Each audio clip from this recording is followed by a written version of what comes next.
water loop.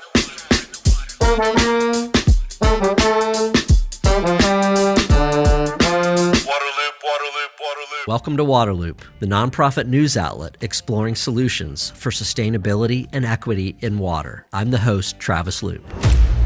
The Golden State of Reuse, a series exploring the past, present, and future of water recycling across California. The content is a collaboration with Water Reuse California. Los Angeles is transforming how cities think about water reuse. From coastal barriers to community classrooms to the largest treatment plant. At Terminal Island, reclaimed water protects aquifers from seawater and supplies industries like the Valero refinery, saving millions of gallons of drinking water. At the Albert Robles Center, hands-on education builds public trust and inspires the next generation of water professionals. And at Hyperion, the Pure Water Los Angeles program is turning wastewater into a future supply, up to 230 million gallons a day. Together, these projects show how science, innovation, and community engagement are making recycled water a cornerstone of California's resilience. Before starting the episode, we want to acknowledge the supporters who made this series possible. Thanks to Platinum sponsor CDM Smith, Gold sponsor Sacramento Area Sewer District, Silver sponsor Black & Veatch, and Bronze sponsor Monterey One Water.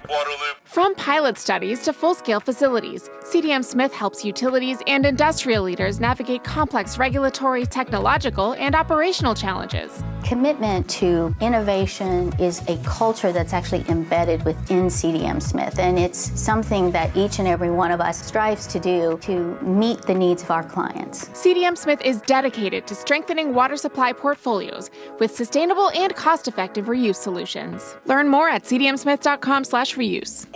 I'm visiting Terminal Island Water Reclamation Plant in Los Angeles, here within the Port of LA. This is one of the earliest places where they put treated water to a beneficial reuse, specifically fighting saltwater intrusion. They've evolved to now produce highly treated recycled water that's being used by industrial customers. I'm going to talk with Dean Taylor about the past, present, and the future of Terminal Island.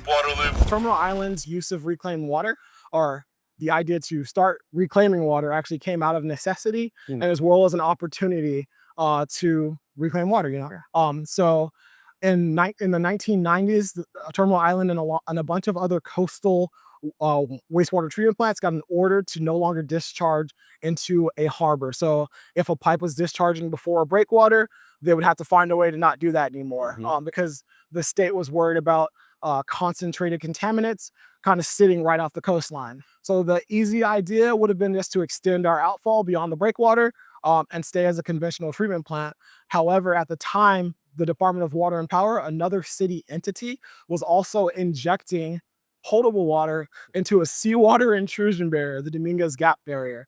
So the city of LA Sanitation and the Department of Water and Power came to an agreement to work together and send reclaimed water from this plant over into that injection well, which is across the channel over here in Wilmington, to then use reclaimed water to prevent saltwater intrusion and save 6 to 7 million gallons today of freshwater usage for other purposes. Wow. Yeah. Very cool. So that continues through today. That is the water from Terminal Island here is going in and keeping the ocean water from intruding into the aquifer. Correct. Yeah. Yeah. So the water table, if it gets super low, if it gets too low, seawater will intrude into the aquifer. Inland, there are pumping plants that DWP owns and other water agency owns that will take that water and then send it through their systems for drinking water purposes. We don't want salt water going into drinking water. It creates a nightmare. So we can't drink salt water. So we prevent that from happening by recharging the water table, making sure that we're higher than the seawater, so that way it doesn't gravity feed into these aquifers. We can use it for drinking water purposes. Incredible. Terminal Island is located in the Port of LA. It is a massive area with all kinds of industry and happening around here. Talk about the other opportunity to provide this recycled water, this really that's gone through advanced treatment to industry.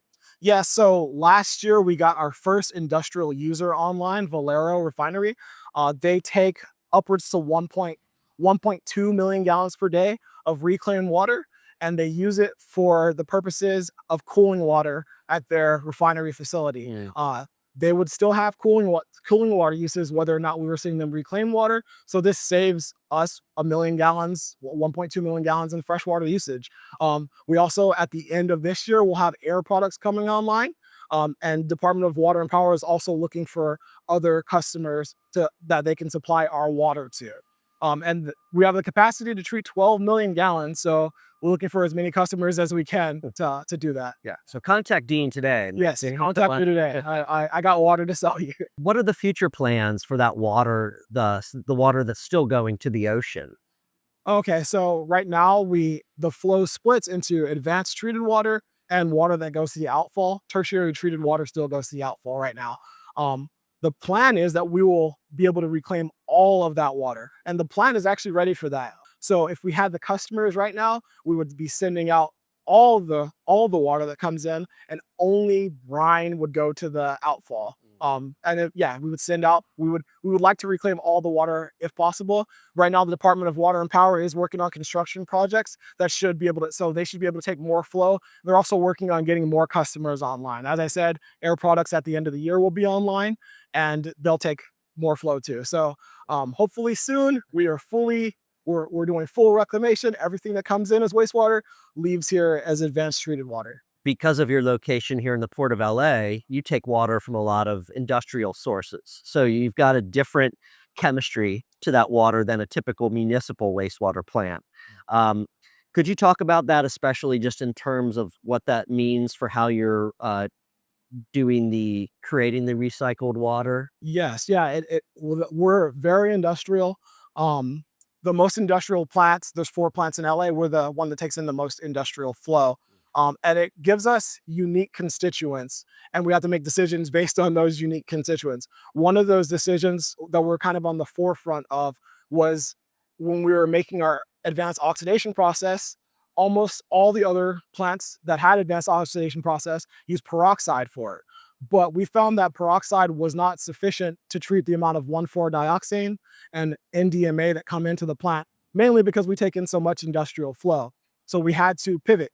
And we pivoted to the use of bleach, which works for us for a couple of reasons. First of all, it treated the 1,4-dioxane and NDMA, and also we have bleach on site already. Industry is a powerful engine for water recycling. It creates steady local demand, helps utilities offset costs, and keeps precious potable supplies for people. In California, recycled water already serves factories, refineries, cooling towers, and other commercial users on the order of 23 billion gallons a year. That's real conservation that swaps out high-quality potable water where fit-for-purpose water works just as well. And as new sectors like advanced manufacturing and data centers grow, pairing them with recycled water can lock in reliability, lower energy and treatment footprints, and build resilient local supply portfolios. The takeaway? Industrial reuse is a core lever for meeting demand without tapping new rivers or reservoirs.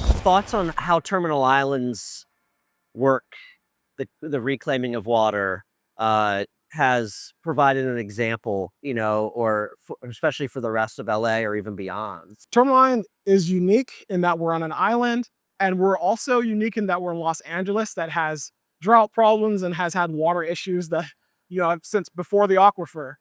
So we have a community of people that are more open to new water sources, and it allows us to do things, to be on the forefront of technologies maybe that other places would be more wary of. And so Terminal Island, one of the smaller plants on an island, we utilize new technologies at a quicker rate because of it. And we're the first ones in the city to use microfiltration. We're the first ones in the city to use reverse osmosis. We're the first ones in North America to have egg-shaped digesters too, which is not part of this process, but something I wanted to mention. The other plants can look at our example and see what works and what didn't work. And right now, Hyperion has like a major water reclamation project going on that they're able to take data that they've seen here, use that in what they're engineering and their processes, and then copy what they like and try not to include any pinch points that we might have run into during our engineering of this project or our installation of this project. I'm at the Albert Robles Center in Los Angeles. This is where water recycling meets public education. So they're not just treating the water here, there are exhibits and tours that they provide to help people understand exactly what recycled water means. At a time when public acceptance is critical to this practice, education is absolutely key. I'm going to talk to the general manager, Stephan Tucker, about this center and take a tour. So the Albert Robles Center, or ARC as we call it, is both a water treatment facility as well as a learning environment. We like to think of it's kind of a hub for water education. So we have the traditional advanced treated water facility here, where we take tertiary treated water and we treat it to near distilled standards. But we also have a state-of-the-art learning center. And we bring students from all over our service area here, probably about 1,500 students a year through this facility. And we teach them about water recycling, about water conservation, about eco gardening. And we just, like I said, it's just a hub for education. So it kind of makes it special for this community. So students come through. Are there other people that you bring in that need to learn about water recycling and what you're doing? Yeah, so our student calendar is pretty full, but on the weekends, we actually open it up to the public. And we invite the public to come in and we give them a tour of the facility and the education facility as well. But also other water agencies from literally around the world come here to see what we've built and how they can too create an educational hub for their environments. Wow. Yeah, I have to just add that as I've talked to different water professionals around California about this series and about visiting here, a lot of rave reviews. A lot of people got so excited and say this place is special. So, well, that's cool how on one side you've got the educational center and on the other side you've got the actual advanced treatment that's going on. Can you tell me where that water ends up? Your actual, your recycled water. Where does that go? Absolutely. So just kind of give you the cycle. Yeah. We take treated wastewater from Los Angeles County Sanitation Districts, tertiary treated wastewater. We bring it here to this facility, and then we do advanced treatment to it, to that water, microfiltration, reverse osmosis, UV, advanced oxidation. And then we take that water, which is near distilled qualities, and we recharge the aquifers. So that water then goes into the aquifers that have been here for, hundreds of millions of years and transports that water downstream, and it's pumped out for drinking water to residents and industry in the LA County area. You explained, what you have here, but I want to dig into the why a little bit more. Educating kids, the public, others about just water in general, but especially about the recycling of water and the advanced treatment. Why do that education? Why is that so important? So when you think about recycled water and you think about drinking recycled water, it doesn't necessarily give you the warm and fuzzies, right? So we have to educate people about the technology and the science that goes into recycling water, particularly if you're going to use it for potable or drinking uses. So in order to get rid of that initial negative reaction that people have over drinking recycled water, you have to educate them on the safety, the purity, and the technology that goes into transforming that water from recycled to actual drinkable water. So we spend a lot of time, just educating the public, and we start off with the young kids, right? So they can grow up with this kind of knowledge and pass it on to their parents and pass it on to their friends, so that, in the future, it will be kind of a norm that part of their drinking water comes from the recycled system. Kids have that strong voice at home, right? When they bring things home and tell their parents. And then I love that point that this is actually like generational education, like 10, 15, 20 years from now, those kids will be the adults. Absolutely. And that they won't have questions about what this is. They'll be comfortable. Well, as you've had students come through and the members of the public, what have you seen after they go through that educational experience and the learning? What kind of reaction do they have? Most people, when they think about water, they just turn on their tap. They have no idea where it comes from. So when we educate them on, where their actual drinking water comes from stormwater, from being imported hundreds of miles away, and from recycling, it's kind of an eye-opening experience for them. And they understand, when they get their bill, why they have to pay for water, and it's not just free because it falls out of the sky. So there's kind of an eye-opening experience for them when they learn and understand the thousands and thousands of people that are involved in bringing clean drinking water to their taps. And they get a better appreciation for what we do as water professionals. I've heard that you also will have decision makers come through here, and again, see some of the learning center, see the treatment. That's an education opportunity. Why is that important, and how does that help you work with those decision makers? Oh, it's absolutely important for us because, water policy in California is extremely important. And many of the people that are making those decisions are not water professionals. So having the opportunity to educate them before they make the decisions on whatever water policy or legislation that they're voting on is extremely valuable. So, we invite legislators, city councils, mayors to this facility all the time, so that when they make those crucial decisions on water and water policy, they have some background and some education to base their decisions. They've got the ambitious plans to do some massive water reuse here, involving the Hyperion plant and others. And so getting the broader LA public on board is key. And you're like literally in the middle of all of that. Right. So could you talk to me a little bit more about some of your favorite elements of the education center, some of the things you think are really good for this water recycling learning? Yeah, I think the curators of our education center did a fabulous job in taking some very complex issues and simplifying and make them understandable to kids, adults that, just don't understand what it takes to bring water to their tap. One of the things that, one of the exhibits that I like the most is the exhibit where there's different types of soil in the little containers. So you can tell a person that, a hydrogeologist has to log all the soil as they drill the well so they know where the aquifers are, but actually seeing the dirt and understanding how the water travels through that soil is a much more easily explained concept than pointing to a graph, pointing to a chart, and trying to explain to them what these numbers mean. Yeah, I looked at that, and you see the difference in texture or size of the soil or stones, and you're like, okay, that probably is a better place to put water, right? It's going to kind of go in, infiltrate better there, right? So that's a great piece.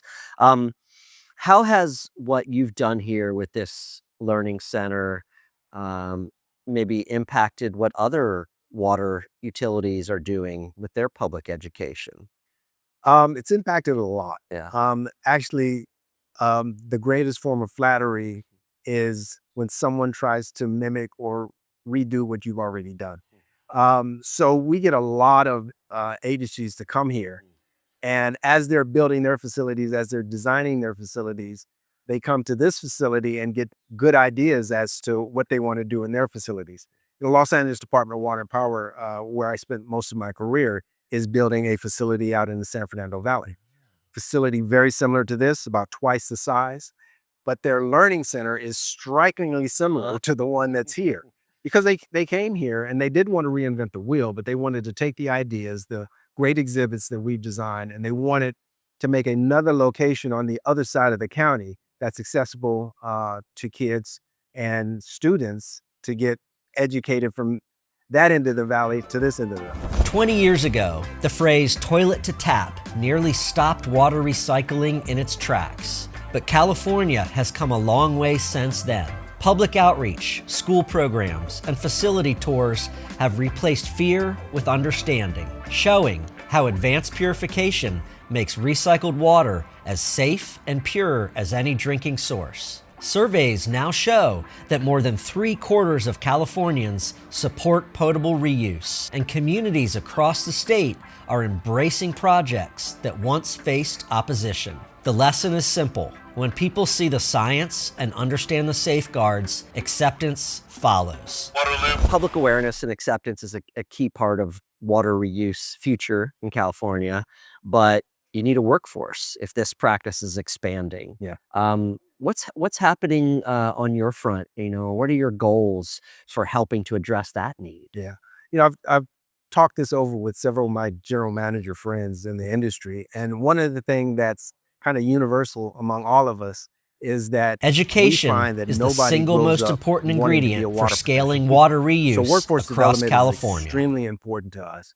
And creating that pipeline from literally junior high, high school to get the people in the seats as water professionals is extremely important to us. We have a committee here that works with high schools, junior high schools, junior colleges to educate young kids about water conservation, jobs in the water industry, and careers that they can aspire to.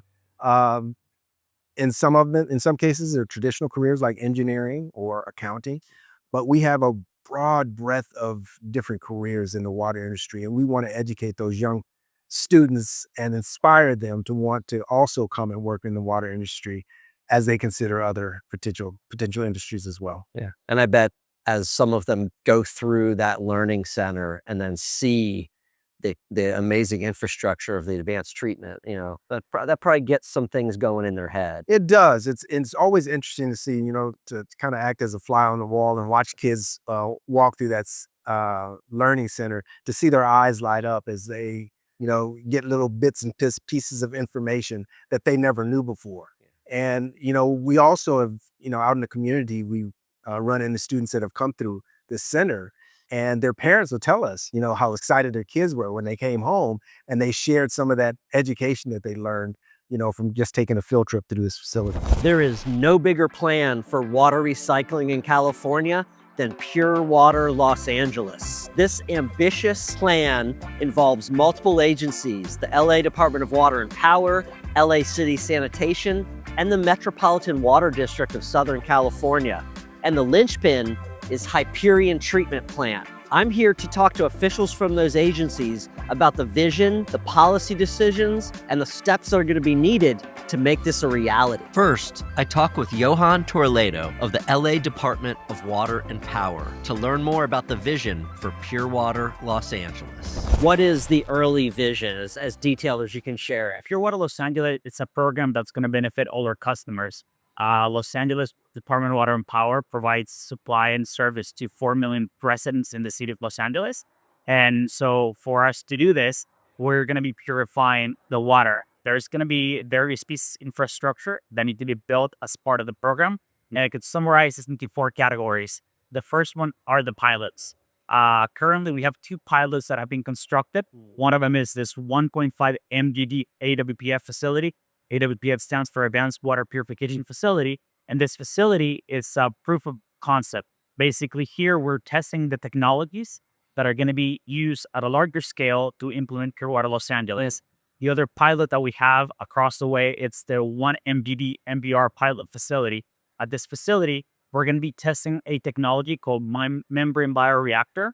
That's going to be providing secondary treatment to Hyperion so that this effluent could provide water to the advanced water purification facility.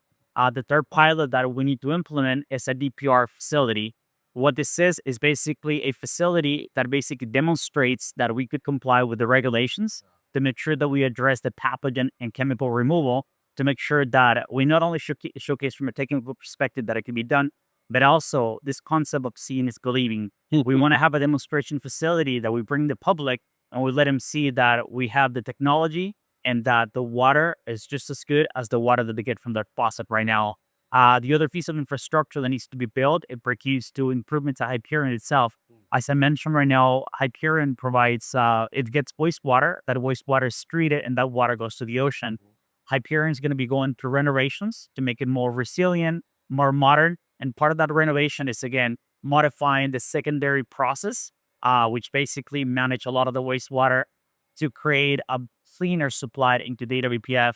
One of the beautiful things about the MBR modification is what makes unique this part of the project is that Hyperion is going to stay in service while a lot of the work's being done. So talk about ways to innovate technology. MBR is a technology that also uses innovation. So a lot of the footprint that's being used by the existing processes that are called clarifiers, they're going to be able to be more compact, thus making room for possible improvements in the future. The third piece of infrastructure that we built is actually the conveyance. Even though the filtration plant is only 26 miles from where we are, we have to basically get around to there by figuring out how to build it on the street. We're going to have to build roughly 40 miles of large diameter pipe. I'm talking about 96 in diameter that need to be implemented. We need to build an AWF to basically provide IPR and direct potable reuse, or DPR, direct potable reuse supply. We need to build pump stations. Again, we need to integrate the source of supply to the filtration plant. So we have to pump it uphill. There is roughly about 3 to 4 large-scale pump stations. We also need to build tanks to store this. It requires about 9 million tanks to be built. We need to build groundwater treatment facilities, wells, and all the power system improvements that need to be done.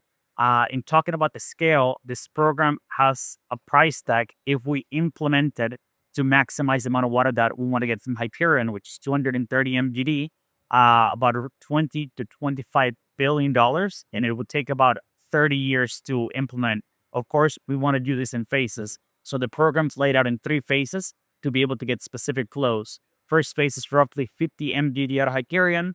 Then we go into the next phase that provides another 40 MGD. And then the last phase is getting roughly anywhere from 110 to 130 MGD. Wow, that is incredible. Just staggering numbers and skies and scale. A couple follow-up questions here. Talk about, I guess I'm curious about the economics of this, right? These are big investments. You mentioned kind of that price tag over 30 years. Just talk about the return on that investment, the justification for that investment, how that's going to be funded as much as you kind of can anticipate. Yes, LAWP and LASAN are actively seeking funding mechanisms to be able to cover the costs. Basically, we want to be able to implement this program in a way that is affordable to our customers and also equitable. So seeking grant applications is something that we're coordinating right now. Obviously, obtaining loans to be able to pay for that. Part of the funding is going to come directly from our constituents. Basically, we have to look at rate impacts. So we're looking at various scenarios in which we look at what infrastructure is being built, the cost, escalation levels, and basically what it takes to implement that. When you look at the cost of local supplies versus imported supplies, we could manage and have an understanding of the cost for that water because we're developing regionally and locally, right? When you're looking at imported sources, those costs are variable, so it's unknown. We understand a lot of the water that were imported from Metropolitan Water District to be forecasted to increase anywhere from 3 to 5% per year over the next 30 years. So over the long term, again, in using innovation, we're looking at ways to bring down the cost for the whole program. You mentioned the different agencies involved in this, from the Metropolitan Water District of Southern California, Department of Water and Power, Sanitation. How is that going to coordinate amongst such big agencies? We have a very unique collaboration that is being developed to provide benefits to the region. Los Angeles Sanitation and LAWP have come together basically to develop Pure Water Los Angeles. The Metropolitan Water District is partnering with the Los Angeles County Sanitation District to be able to implement Pure Water Southern California. Together, they're actually going to be the largest producers of purified recycled water in the world. You're looking roughly about 350 MGD if the programs are implemented to this biggest scale. What makes this collaboration unique, it's from a technical perspective, we're also looking into integrating Pure Water Los Angeles into Pure Water San Diego, literally making a point of connection that our supply could be sent to this for benefit on the entire region. And I just think of the year 2050. I was like, I guess when I'm 84, I'll have to come back and report on the finished project. But could you talk about that idea of legacy? Like for yourself, you're working on this, you have colleagues working on this, and it's not going to be done in the next couple of years. But what's your inspiration and motivation? Yeah, for me, I believe this is a legacy. And as you mentioned, it's not exactly for the people doing the work right now, but it's for the future generations. For me, I basically have a daughter that's 9 years old, and I think about leaving her something that she's going to benefit from her children. Right now, Los Angeles, again, we're situated in an area where we're bringing a lot of water from hundreds of miles away.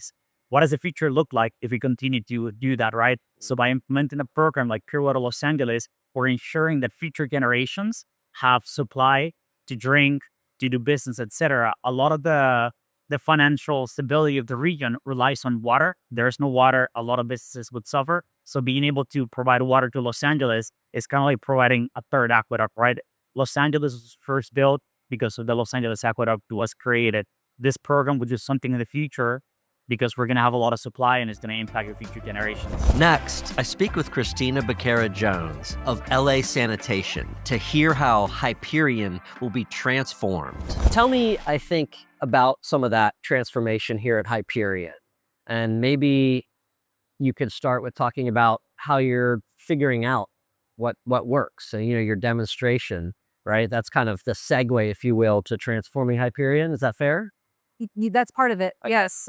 So there's a lot of different efforts that we have here going on just within Hyperion and the staff that are here. So we have some planning efforts, they're very engineering based, again, very science based, that are making plans for the next 20 to 30 years of how this program could be constructed, how it could be built out, because even during construction, we can't shut down Hyperion.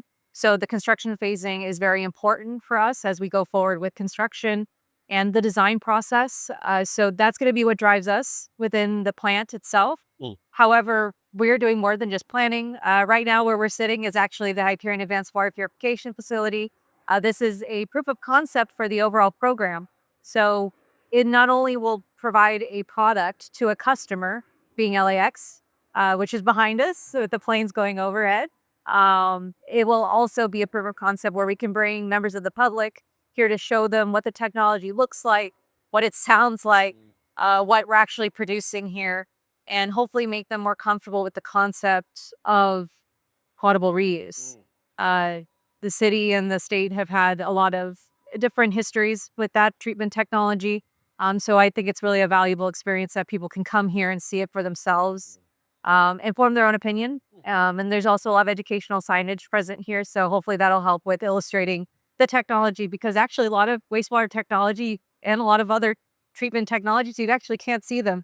They're kind of hidden away underground or in buildings. So it's an important opportunity, not just the planning, but also for this demonstration facility to actually present to the members of the public where they can see for themselves. You mentioned, this water going to the airport. What exactly is that, going to be used for?